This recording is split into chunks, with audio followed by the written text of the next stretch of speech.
جس طور میں طلاق دی، یعنی آپ سمجھے تو حیض کے علاوہ جو دن ہیں وہ پاکی کے ہوتے ہیں، ٹھیک ہے جی۔ پھر اس میں بہت ساری تفصیلات آئیں گی، کچھ عورتوں کو استحاضہ بیماری لگ جاتی ہے، یعنی ان کو پتہ ہی نہیں لگ رہا ہوتا کہ یار کون سا کھاتا چل رہا ہے، کون سی جو ہے ڈیٹ چل رہی ہے، یا کچھ بیماریوں کی وجہ سے، میڈیسن کھانے کی وجہ سے ان کے یعنی روٹین تبدیل ہو جاتی ہے، چینج ہو جاتی ہے ان میں استحاضہ، اس کو استحاضہ مطلب بیماری کہتے ہیں اس کو۔ طلاق کا وقت طہر ہے، جس طہر میں طلاق دی اس طہر کے کچھ لمحے تو گزر ہی گئے، اگر اس طہر کو عدت میں شمار کریں تو 3 طہر میں کمی رہ جائے گی، اگر اس طہر کے سوا 3 طہر شمار کریں تو 3 طہر پر اضافہ ہو جائے گا، اور یہ مقتضی خاص کے خلاف ہے، اس لیے ثلاثہ پر عمل متروک ہوتا ہے، یعنی چھوڑا ہوا، یعنی اس پر عمل کیسے ہوگا؟ اگر حیض مراد لیں تو جس طہر میں طلاق دی ہے اس طہر کے بعد 3 حیض مکمل عدت شمار ہو سکتی ہے، اور ثلاثہ پر عمل متروک نہیں ہوتا۔ خلاصہ یہ کہ 3 مدلول پر کم و بیش، بلا کم و بیش عمل ضروری ہے۔ یہ مشکل بات ہے لیکن سمجھ آ رہی ہے، انشاءاللہ آئے گی، باقی کتابیں جو پڑھتے ہیں سنتے ہیں پھر وہاں پہ بھی باتیں سمجھ آتی ہیں، اور جو اولا والے ہوتے ہیں پھر ان کو بات سمجھ میں بڑی مشکل سے آتی۔ لفظ خاص سے احکام شرعیہ کا ثبوت، الفاظ خاص کی مختلف اقسام ہو سکتی ہیں، اس طرح اس کی تعریف و امثلہ سے معلوم ہوتا ہے۔ امثلہ مثال کو بولتے ہیں، ایگزامپل، اوکے۔ الفاظ خاص میں زیادہ تر احکام شرعیہ کا ثبوت صیغہ امر و نہیں سے ہوتا ہے، اس لیے آپ لوگوں کو، اولا والوں کو گردانیں رٹائی جاتی ہیں، ٹھیک ہے، اضرب لی تضرب لی یضرب لی یضرب وغیرہ رٹے مروائے جاتے ہیں، سمجھ آ رہی بات؟ امر و نہیں وہاں پہ اس رٹا ہے، اور پھر آگے پھر ترجمہ کی بات آگے دوسرے تیسرے سال میں، پہلے سال میں ترجمہ بھی شروع کر دیتے ہیں لیکن وہ بھی رٹا رٹا ہوتا ہے۔ احکام شریعہ کا ثبوت صیغہ امر و نہیں سے ہوتا ہے، اس لیے ان دونوں کے متعلق تفصیل ضروری ہے۔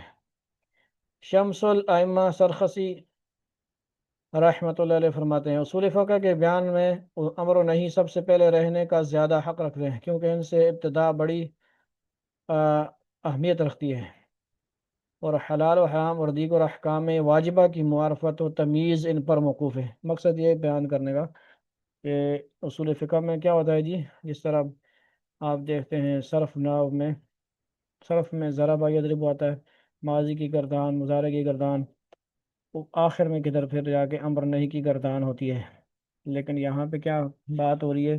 اصول فقہ میں کیا ہوگا جی؟ ترتیب یہ ہے کہ امر نہیں کو پہلے بیان کیا جاتا ہے۔ تو آگے فصل نمبر 3 ہے امر کے بیان میں۔ امر کیا ہے جی؟ نام نہیں ہے، امر مطلب آرڈر کرنا، حکم کرنا کا جو صیغے ہوتے ہیں اس کے تفصیلات بیان کی جائیں گی، کیا کیا ہوتے ہیں۔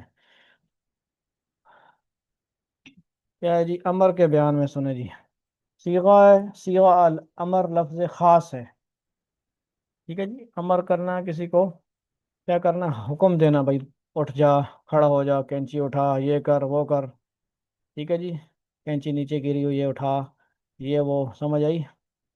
صیغہ امر لفظ خاص ہے، بندوں کو احکام شرعیہ کا مکلف اسی کے ذریعے بنایا گیا ہے، بھائی نماز پڑھ، اقیم الصلاۃ، ٹھیک ہے جی، یا ایھا الذین آمنوا اقیموا الصلاۃ، یا ایھا الذین آمنوا، ٹھیک ہے جی، آمنوا اذکروا اللہ، حالانکہ وہ بھی امر ہے، امر کی قسم میں پھر آگے اسی کے ذریعے بنایا گیا، نہیں اس حکم کے ذریعے، آرڈر کے ذریعے۔ اسی طرح نہیں بھی ہے، نہیں کا مطلب کسی کام سے منع کرنا، کیا کرنا؟ مت کرو شراب مت پیو، کیا کرو؟ زنا مت کرو، ولا تقربوا الزنا۔ اسی طرح نہیں بھی ہے، صیغہ امر کے خاص ہونے کا مطلب یہ ہے کہ یہ صیغہ ایک معنی کے لیے مقرر کیا گیا ہے، یعنی طلب کے لیے۔ کس کے لیے؟ کیا کہ امر کس لیے ہوتا ہے بھائی؟ ڈیمانڈ کرنا، کیا کرنا؟ ڈیمانڈ کرنا، مانگنا، طلب کرنا، طلب یطلب، ٹھیک ہو گیا؟ یہ آسان سی بات سمجھ آ گئی۔ طلب کے لغوی معنی کسی شے کا ارادہ اور رغبت ظاہر کرنا، خاص صیغہ بول کر یا کہہ کر یا اشارہ سے۔ 3 باتیں ہو گئی۔ کیا ہوتا ہے جی؟ بعض دفعہ بندہ، جیسے ہم سیشن کر رہے ہیں تو کیا کریں گے جی؟ بعض دفعہ بولتے بولتے اشارہ کر دیں گے، پانی لیا، دروازہ بند کر، یہ کر وہ کر، تو کیا ہے جی؟ یہ اشارے ہوتے ہیں، آنکھوں سے اشارہ کیا، اور کیا کیا، پہلے نمبر پہ کیا ہوتا ہے جی، بولنے کا چانس ہے تو صیغہ بول کر، بھائی چل دروازہ بند کر، کینچی نیچے گری ہے اٹھا لے، ٹھیک ہے جی۔ تو دوسرے نمبر پہ کیا ہے جی، صیغہ بول کر یا کہہ کر یا اشارہ، اشارہ سے،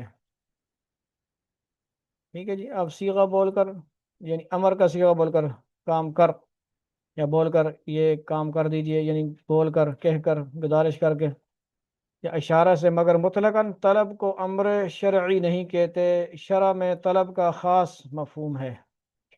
اب آگے دیکھیں تعریف، جب ایک متکلم، متکلم کون ہوتا ہے جی، بات کرنے والا، میں جیسے بات کر رہا ہوں، مخاطب ہوں، یوٹیوب لائیو پر یا کیا ہے جی، زوم پر لائیو ہوں، تو کیا میں کیا کر رہا ہوں، متکلم ہوں، میں کیا کر رہا ہوں، بات کر رہا ہوں، اور آپ لوگ مخاطب، مخاطب،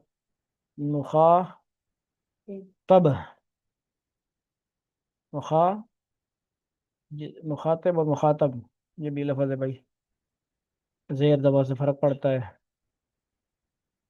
مخاطب جس کو کیا گیا، مخاطب جو میں آپ سے مخاطب ہوں، ٹھیک ہے جی، پے کے نیچے زیر ہوگی تو مخاطب متکلم بن جائے گا، اور مخاطب جن سے بات کی جائے گی وہ مخاطب ہوتے ہیں۔ جب ایک متکلم خود کو عالی تصور کر کے، بھائی اپنے آپ کو بڑا سمجھ کے، استاد سمجھ کے، شیخ سمجھ کے، ٹیچر سمجھ کے، امام صاحب فلاں سمجھ کے، بڑا شیخ صاحب سمجھ کے، ملک صاحب سمجھ کے، جو بھی ہے، یعنی جس کا جہاں جو رتبہ ہے، اپنے گھر کے اندر رتبہ مقام ہے، سربراہ ہے، جو بھی عالی تصور کر کے دوسرے سے کچھ طلب کرے، تو یہ کیا ہوتا ہے جی، امر ہوتا ہے، یہ امر ہے۔ جیسے افعل، اقرأ، اقرأ القرآن، اقرأ السبق، سبق، ٹھیک ہے جی، اقرأ السبق، سبق جدید، نیا سبق پڑھ، اقرأ السبقی، سبقی پڑھ، ریپیٹ کر، یہ ساری کیا ہے جی، افعل کے اندر اقرأ اسی کے وزن پہ آتا ہے۔ تعریف سمجھ آ گئی؟ کوئی بندہ اپنے آپ کو عالی تصور کر کے دوسرے سے کچھ طلب کرے، کیا کرے، مانگے، کچھ کہے، تو یہ امر ہے۔ جیسے افعل، تو کام کر، ایک کام کر، مہربانی کر کے جا، مختلف کام۔ اگر دوسرے کو مساوی درجہ کا سمجھ کر طلب کرے تو التماس، بڑے کام کی باتیں ہیں، کیا ہے جی، میں آپ سے التماس کرتا ہوں، گزارش کرتا ہوں کہ آپ کیا کریں، میرا یہ کام کر دیجئے، مہربانی ہوگی بڑی، آپ کا شکر گزار رہوں گا۔ یہ کیا ہوتا ہے جی، دوسری قسم، اگر دوسرے کو مساوی برابر سب درجہ کا سمجھ کر طلب کرے تو التماس ہے، اگر دوسرے کو عالی اور رتبہ سمجھ کر طلب کرتے تو درخواست تو دعا ہے۔ اللہ جل جلالہ احکم الحاکمین ہے، ان کی طرف سے جو طلب ہو اس کو پورا کرنا عزل و عقل و شرع واجب ہے، خواہ خود باری تعالیٰ سے قرآن کریم میں طلب ہو یا حدیث شریف میں حضور اقدس صلی اللہ علیہ وسلم کی طرف سے مطلب ہو، ٹھیک ہے جی، یہ بات سمجھ آ گئی؟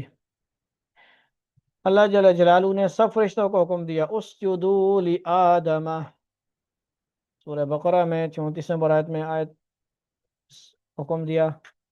شیطان سے بھی طلب ہوئی مگر اس نے سرتابی کی اور مردود ہو گیا، کیا کیا اس نے، اعراض کیا، آگے سے نخرے کیے اور غرور کیا، تکبر کیا۔ شیطان کو بھی حکم تھا، عزازیل تھا اس وقت، تکبر عزازیل را خوار کرد، بزندان لعنت گرفتار کرد۔ تکبر ایسی بڑی بیماری ہے، اتنی بڑی بیماری ہے کہ اس نے کیا کیا، عزازیل کو شیطان ابلیس بنا دیا۔ شیطان کو شیطان کیا تھا جی، یہ پہلے شیطان تو نہیں تھا، اس کا عزازیل نام تھا، ابلیس بعد میں بنا، شیطان کیا بنا بعد میں، عزازیل۔ عزازیل ایسا کہ ہر جگہ زمین و آسمان میں کوئی جگہ اس نے چھوڑی نہیں تھی یہاں سجدہ نہ کیا ہو، لیکن ایک سجدے نے کیا کر دیا، اس کو برباد کر دیا، کہیں کا نہیں چھوڑا، ہمیشہ کے لیے راندہ درگاہ ہو گیا، اس نے سرتابی کی اور مردود ہو گیا۔ اللہ تعالیٰ نے فرمایا، ما منعک الا تسجد اذ امرتک، سورہ اعراف میں 12 نمبر آیت میں اللہ نے پھر پوچھا، اللہ کو پوچھا ہے، ہمارے لیے یہ سارا مکالمہ بیان کیا، ہم اللہ کو ساری چیزوں کا علم ہوتا ہے، اللہ کو پتہ تھا سارا کچھ، لیکن ہمیں ایک کہانی سچی بات سمجھانے کے لیے مقصد تھا اور مفہوم سمجھانے کے لیے اللہ نے اسے کہا، پوچھا کہ بھائی کیا ہو گیا، جب میرا حکم ہوا تو سجدہ سے کیا مانے ہوا، فرشتوں میں ہی سجدہ کیا، سب نے کیا، تو فرشتوں میں رہتا ہے، تجھے بھی حکم دیا گیا تھا تو تجھے کیا ہوا؟ ٹھیک ہے جی، تو نے کیوں نہیں سجدہ کیا؟ معلوم ہوا ازرو شرع اللہ اور رسول کا امر واجب التعمیل ہے۔ یہ مثال دے کر بات سمجھائی جا رہی ہے۔ امر کا تقاضا، معلوم ہوا کہ امر کسی حکم کو لازم کرنے کے لیے ہوتا ہے، اس کا تقاضا وجوب ہے، یعنی اس کی تعمیل لازم ہے۔ مقصد کیا ہے جی امر کا؟ اس کو کام کو کرنا پڑتا ہے، ضروری ہوتا ہے۔ اگر کوئی قرینہ، قرینہ مطلب ہوتا ہے اشارہ، یا مانع موجود ہو، کوئی وجہ، اور اس سے یہ معلوم ہو جائے کہ عامر کا مقصد، عامر کیسے کہتے ہیں جی؟ حکم کرنے والے کو۔ ایک ہوتا ہے عین والا عامر، وہ نہیں حمزہ کھڑا زبر آ والا عامر۔ عامر، عامرانی، عامرون، عامرتن، عامرتانی، عامراتن، 6 صیغے۔ بات سمجھ آ رہی ہے کہ نہیں؟ یہ عامر کیسے کہتے ہیں؟ اس میں فاعل۔ عامر کا مقصد یہاں ایجاب نہیں تو مقام اور سیاق و سباق کے لحاظ سے دوسرے معنی مراد ہوتے ہیں۔ اگر کوئی قرینہ یا معنی موجود ہو اور اس سے یہ معلوم ہو جائے کہ عامر کا مقصد یہاں ایجاب نہیں تو مقام اور سیاق و سباق کے لحاظ سے دوسرے معنی مراد ہوتے ہیں۔ یعنی ایک بندے نے کچھ کہا اور قرینے اشارے سے اس نے، سننے والے نے سمجھ گیا کہ یہ اس سے ایجاب نہیں، یعنی یہ نہیں چاہتا کہ یہ کام ہو۔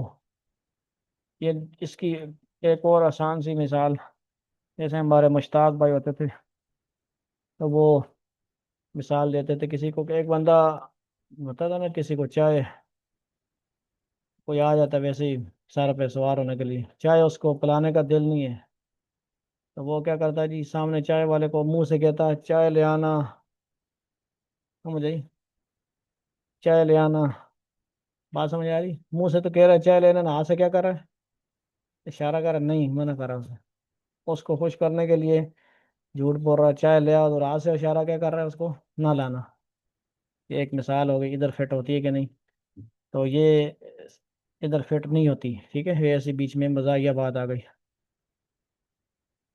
مقصد سمجھ آ رہی؟ اس کا مقصد یہ ہے کہ ایک بندے نے کوئی بات کہی لیکن وہ چاہتا ہے کہ وہ کیا ہو، وہ ایجاب نہیں، تو مقام اور سیاق و سباق کے لحاظ سے دوسرے معنی مراد ہیں، کوئی اور اس سے وہ مولانا مراد لے رہا ہے، کوئی اور بات چاہتا ہے، وہ یہ چاہتا نہیں کہ یہ کام ابھی ہو جائے۔ امر کے معانی، صیغہ امر 16 معنی میں استعمال ہوا ہے۔ سمجھ آ رہی بات؟ یہ ابھی سے آپ لوگ یاد کر لیں، چیزیں لکھ لیں گے تو بہت فائدہ ہوگا، ثانیہ میں، آگے ثالثہ میں انشاءاللہ، اور پوری زندگی یہ چیزیں کام آئیں گی، قرآن مجید کا ترجمہ کرتے ہوئے کام آئیں گی، احادیث کے وقت کام آئیں گی۔ نمبر 1 ہے ایجاب، یعنی لازم کرنا۔ جب صیغہ امر بولا جاتا ہے تو ذہن ایجاب کی طرف جاتا ہے، جیسے اقیم الصلاح، سورہ نعام ہے 72، 72 نمبر آیت ہے، نماز قائم کرو، نماز فرض ہوئی۔ یہ امر کی ایک کیا ہو جی مثال انہوں نے امر کی پہلی قسم بھی بیان کی، ایجاب، اس سے مراد کیا ہے جی؟ اقیم الصلاح۔ اب یہ بات بہت مشکل جو ہے، یعنی مثالوں سے بات سمجھ آ جاتی ہے، پھر ہر جگہ آپ کو سمجھنا پڑے گا کہ یہاں پہ جو امر آیا اس کا یہ کون سا امر ہے، ایجاب والا ہے، ندب والا ہے۔ آگے دوسری قسم دیکھیں، ندب، مستحب ہونا، آخرت میں ثواب کے لیے، جیسے فَقَاتِبُوهُمْ إِنْ عَلِمْتُمْ فِيهِمْ خَيْرًا، سورہ نور کی آیت نمبر 33 ہے، 33۔ اگر تمہیں اپنے غلاموں میں نیکی معلوم ہو تو ان کو مکاتب بنا دو۔ جس دور میں غلام ہوتے تھے تو ان کے غلاموں کے کیا ہوتے تھے جی؟ بہت سارے مسائل ہوتے تھے، یعنی ان کو آزاد کرنے کے ایک طریقہ یہ بھی ہوتا تھا کہ مکاتب بنایا جاتا تھا۔ مکاتب کتب یکتب ہے، مکاتب مطلب لکھنے سے ہے، کیسے ہے؟ یعنی آپ اس کو اس دور میں یوں سمجھے کہ ایگریمنٹ، لکھا ہوا ایگریمنٹ، غلام سے آقا جو اس کا مالک ہے وہ کیا کرتا ہے جی؟ ایگریمنٹ کرتا ہے کہ لکھ کے دے دے کہ اتنے عرصے بعد تم مجھے اتنے پیسے دے گا تو تجھے میں آزاد کر دوں گا، تو آزاد ہو جائے گا اس شرط پر۔ یہ مکاتبت ہوتی ہے، مکاتب کر بنا دو، ٹھیک ہے جی؟ یہ قرآن میں ان کو حکم دیا جا رہا تھا صحابہ کرام کے دور میں جب غلام ہوتے تھے۔ تو یہ بہرحال مسائل تو چلتے رہیں گے، اگر پھر کوئی ایسا زمانہ آ جائے تو پھر وہاں پھر فٹ ہو جائیں گے یہ مسائل۔ لیکن حضور صلی اللہ علیہ وسلم نے کیا کیا؟ آزاد کر کے گئے۔ آپ نے کیا کیا؟ یہ غلام والی زندگی سے چھڑا کے گئے، ہمیں آزاد سب کو کیا، اور انسانوں کو اچھا حقوق دیے، مسلمانوں کو